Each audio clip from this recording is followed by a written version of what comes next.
Hey everyone, I hope you are all well. This video is going to be about how to choose a country to move to. I just wanted to talk about this topic because some of you do have that, could I say travel bug? Not even travel bug, but adventurous side that makes you want to leave your country and move somewhere else because you do see the opportunity somewhere else, or perhaps you just want to experience something different. I'm here to tell you the power is in your hands. You need to look into different aspects of a nation in order to find out a bit more about it and make your decision. Narrow down your options and then figure out which country will be best for you. Obviously, there are other ways you can figure out which country to move to. Perhaps your job has opportunities in other countries, and so you have options in front of you. You can just kind of choose from that selection of countries. Perhaps you have a spouse in a specific country. So this is how to choose a country to move to so that you are fully informed when you do take that leap. All right, so one of the first things to consider when you are considering a specific country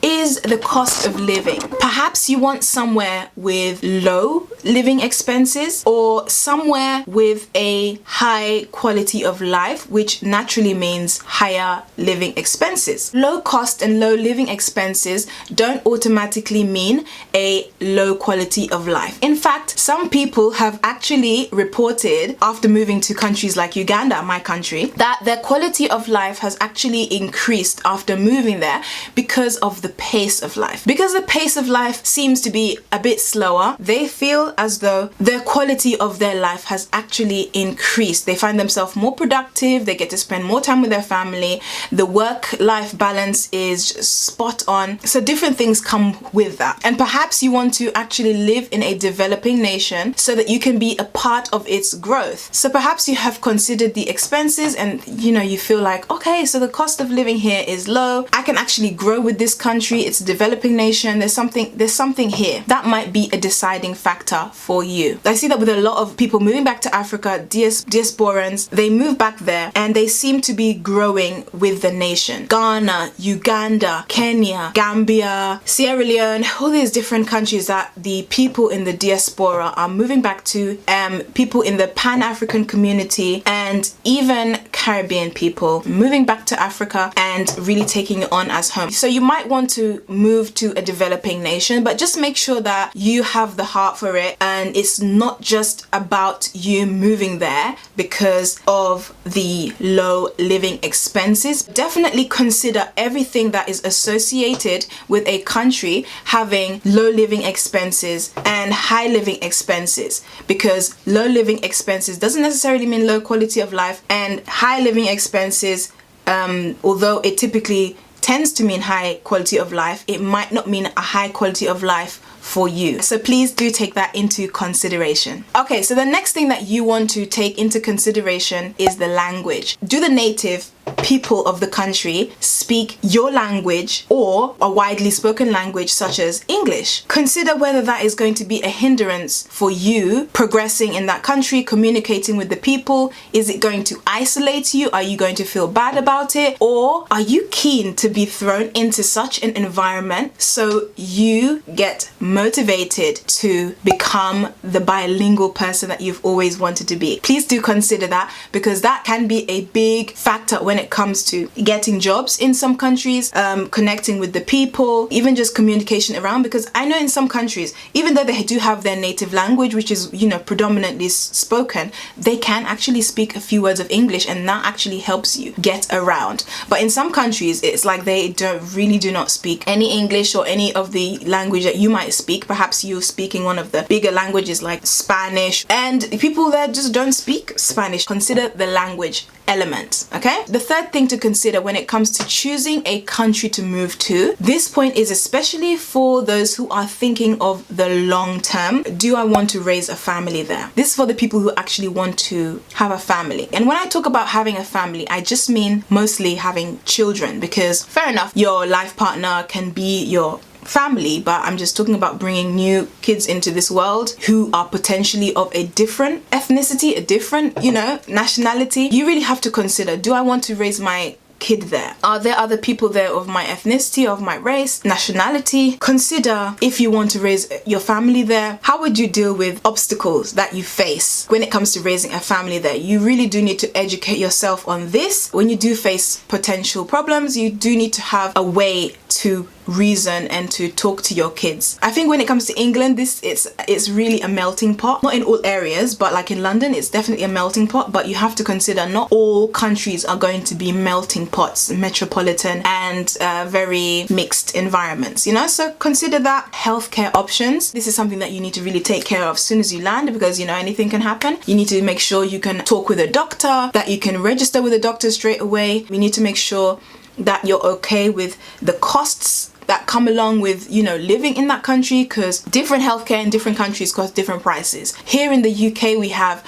access to something called the NHS, so everybody can register themselves on the NHS and get treatment. In some countries, despite them having super, you know, high tax, they also do require you to pay for your healthcare. Every doctor's appointment, every hospital visit, you need to pay for. That's something that you need to be prepared for. Of course, usually the money you earn usually does tend to match up with the living expenses, but I would say that's definitely something that you don't want to go into blindly, because I know that not everybody kind of just agrees with the terms that are put before them. You really do need to look into these things, and I wouldn't encourage going somewhere and not knowing your options. You just want to be covered. So consider that, please do. Culture and the people. You have to ask yourself the question, can I adjust? Am I adaptable? Ask yourself the question, is this similar to the life I already have, or would I have to make some adjustments? And I know that something people do ask themselves is, you know, which country has the friendliest people? Which country has the nicest people?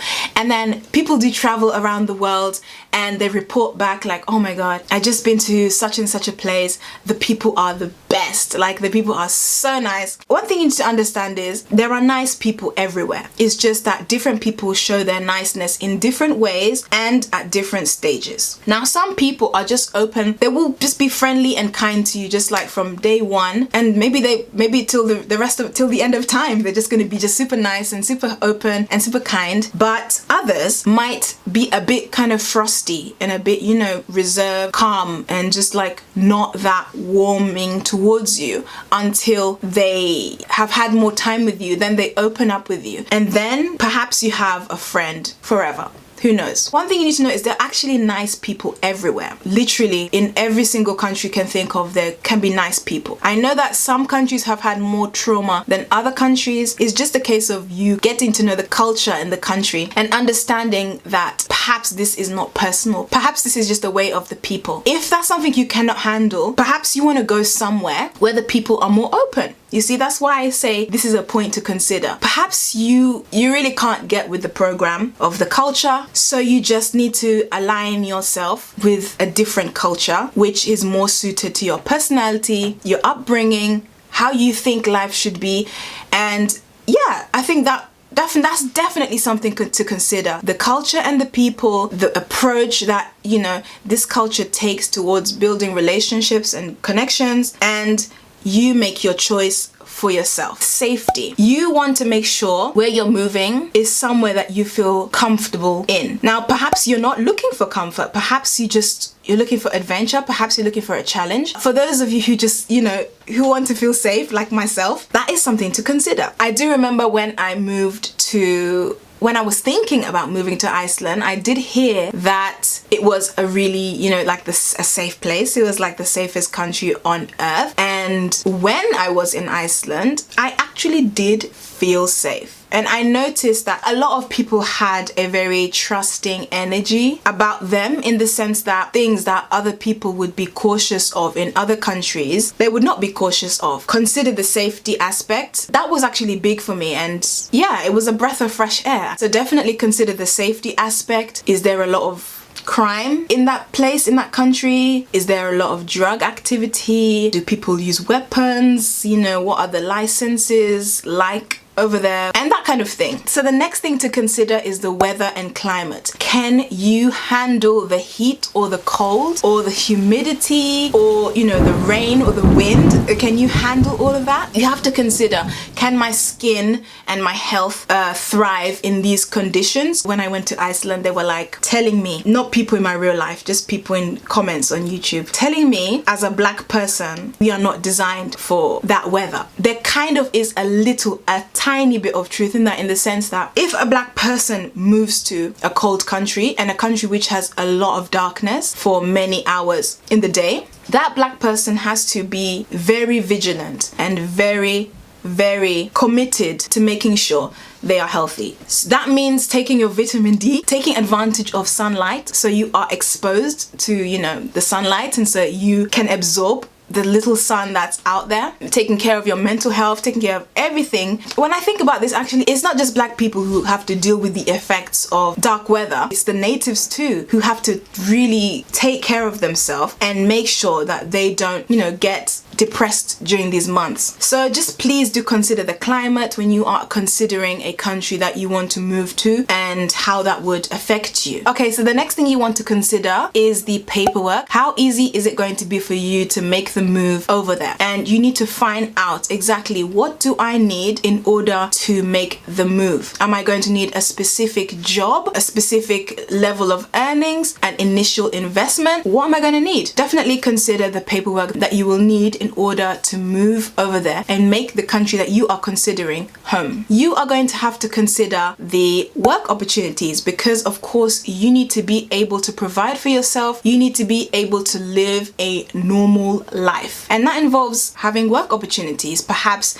you are moving with your company, perhaps you have a friend who's setting you up there, perhaps you have looked online and you've made lots of applications ahead of time, perhaps there's an industry that's booming and you want to join in on that industry and start working in it. Definitely consider your employment opportunities, the pay versus expenses, and of course the taxes you will need to pay. Some countries are tax-free and others are, you know, very highly taxed. So you do have to consider that. You have to take that into consideration and make sure that there are opportunities available for you if you desire to be an employee. So the final thing to consider, of course, are the business opportunities. Sometimes people do like to move to a specific country because, you know, they've got dollar signs in their eyes, and because there's opportunity there, untapped opportunity, or some industry that's already booming, and they kind of want to tap into that. If you eventually aspire to be self-employed, perhaps this is something that you definitely want to really consider. Do I want to set up my business in this country or this country? Maybe you want to set up your business in a place where it's going to be financially lucrative and beneficial for you. So definitely consider that. I think that will definitely help to push you in the right direction, especially if this is your motivating factor. Okay, so I really hope you have enjoyed this video and most importantly found it helpful. I hope this has helped you along the journey of deciding which country exactly you want to move to. These are definitely super important factors to consider when moving abroad. Of course, we can feel in our hearts that a certain country is calling us, drawing us near, but when it comes to, you know, the business side of things, or, you know, the real life side of things, we have to consider these aspects, because pretty pictures can spark our interest, but then when you're really thinking, do I actually want to go there? You need to consider these things. Okay, so thank you so much for watching. Please do head over to follow me on Instagram, and I will see you in my next video. Goodbye.